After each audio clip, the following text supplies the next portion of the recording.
नमस्कार, आप देख रहे हैं इंडिया रिपोर्ट। मैं गुफरान खान। इस वक्त हम लोग मौजूद हैं जंतर मंतर पर और मेरे साथ एक ऐसी शख्सियत मौजूद है जिनका तारुफ मैं आपसे कराऊंगा। लेकिन उससे पहले उनको अभी मदरसा आधुनिकीकरण बोर्ड का अप्रूवल, यानी कि जो भी मदरसे का आधुनिकीकरण होगा, जो भी मदरसे में नई चीज़ें आएंगी, उसका अप्रूवल उन्हीं के हाथों में है, यानी कि उनका सिग्नेचर होगा। और ये केंद्र सरकार की तरफ से उनको बनाया गया है। उनका नाम है मुफ्ती शमनून कासमी। सर, आपका स्वागत है। Thank you. मदरसा आधुनिकीकरण का आपको अप्रूवल आपके हाथों में है, आपका सिग्नेचर लगेगा उसके लिए। लेकिन जो लगातार मदरसों पे हमले हो रहे हैं, जो केंद्र सरकार की तरफ से हमले हो रहे हैं, उस पे आप क्या कहेंगे? नहीं देखिए, जो मदरसा आधुनिकीकरण बोर्ड है उसका माननीय मुख्तार अब्बास नकवी साहब, उन्होंने मुझे सदस्य नामित किया है। और जो मदरसा आधुनिकीकरण बोर्ड है ये लगातार मदरसों में आधुनिकीकरण के लिए कार्य कर रहा है। बल्कि पूरा अल्पसंख्यक कार्य मंत्रालय जो है वो मुसलमानों के लिए और विशेषकर माइनॉरिटीज़ की भलाई के लिए निरंतर काम कर रहा है। चाहे वो उड़ान हो, चाहे हुनर हाट हो, चाहे वो बच्चों की स्कॉलरशिप हो। और अब तक जितने भी कार्य रहे हैं अल्पसंख्यक कार्य मंत्रालय के, वो बहुत ही उम्दा रहे हैं। और ये मंत्रालय मैं समझता हूं कि अन्य मंत्रालयों से किसी तरह से भी कम नहीं है, बल्कि उनसे ज़्यादा अच्छा काम कर रहा है। और मुसलमानों को मुख्य धारा से जोड़ने के लिए मदरसों के अंदर आधुनिकीकरण का जो स्कीम गवर्नमेंट ऑफ इंडिया लाई है, तो उसमें क्या है कि जैसे हमारे मदरसों में जो दीनी एजुकेशन दी जाती है, उसके साथ साथ अंग्रेज़ी और हिसाब और किताब के लिए जो टीचर्स रखे गए हैं, उसके लिए 174 करोड़ रुपए अभी गवर्नमेंट ने यानी अल्पसंख्यक कार्य मंत्रालय ने जारी किए हैं।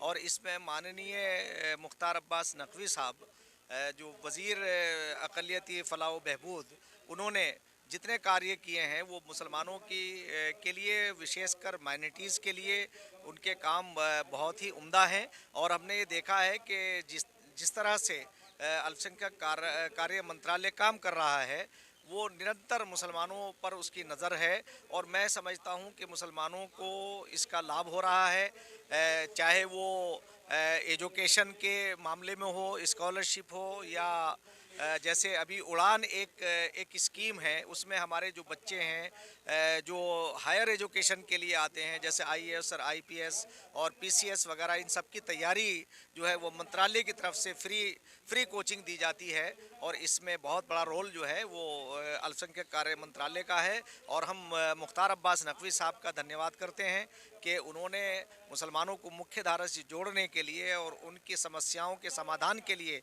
जो कार्य उन्होंने किए, हम उनकी तरफ से उनका धन्यवाद करते हैं, उनका शुक्रिया अदा करते हैं। सर, ये जो योजनाएं हैं, क्या ये हर मदरसे, जो भी मदरसे हैं, उसमें लागू होती है? या कुछ लोग मना कर देते, भाई ये केंद्र सरकार की योजना है, मैं अपने मदरसे में अप्लाई नहीं करूँगा? नहीं नहीं, इसमें वही मदरसे आते हैं जो उससे रजिस्टर्ड हैं, जो रिकॉग्नाइज हैं, वही आते हैं। और उसमें लगभग यूपी के अंदर 50,000 टीचर्स हमारे काम कर रहे हैं। अभी उनके लिए 174 करोड़ रुपए जो है वो अभी मंत्रालय ने जारी किए हैं। और बाकी जो हैं और भी नई नई जो प्रोजेक्ट आते हैं, उन सबको जो है वो आगे बढ़ाया जाता है। और उनकी मंजूरी के बाद वहाँ उसमें, क्योंकि मदरसों में आधुनिकीकरण को लाने के लिए, उनमें एजुकेशन की गुणवत्ता को बढ़ाने के लिए, ताकि मदरसों में पढ़ने वाले बच्चे भी कल इंजीनियर बन सकें, कल वो आईएएस बन सकें, डॉक्टर बन सकें, इसके लिए प्रयास किया जा रहा है। तो सर, एक बात निकल के आती है, मुझे नाम एक्चुअली जहन में नहीं है, लेकिन ये बात निकल के आती है कि मदरसों में इस तरीके की पढ़ाई होती है, वहाँ पे बच्चों का ब्रेन वॉश किया जाता है, आतंकवादी टाइप की गतिविधियाँ वहाँ पे होती। तो इस पे आप क्या कहेंगे? नहीं नहीं, ऐसा नहीं है कि ना गवर्नमेंट ऐसा कहती है, ना गवर्नमेंट ने ऐसा कहा कहा है।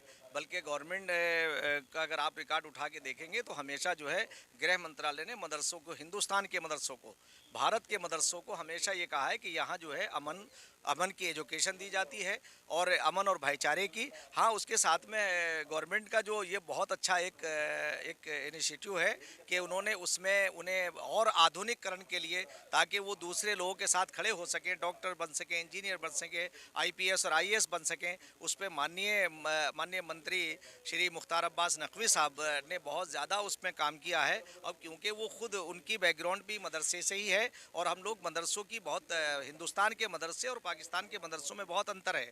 यहाँ जो एजुकेशन दी जाती है वो राष्ट्र को सामने रख के दी जाती है। और हमारे जो है पहले दौर में तो यहाँ तक के प्रेसिडेंट जो हैं, कई प्रेसिडेंट हमारे ऐसे हुए हैं कि जो मदरसों से एजुकेशन हासिल किए हुए थे।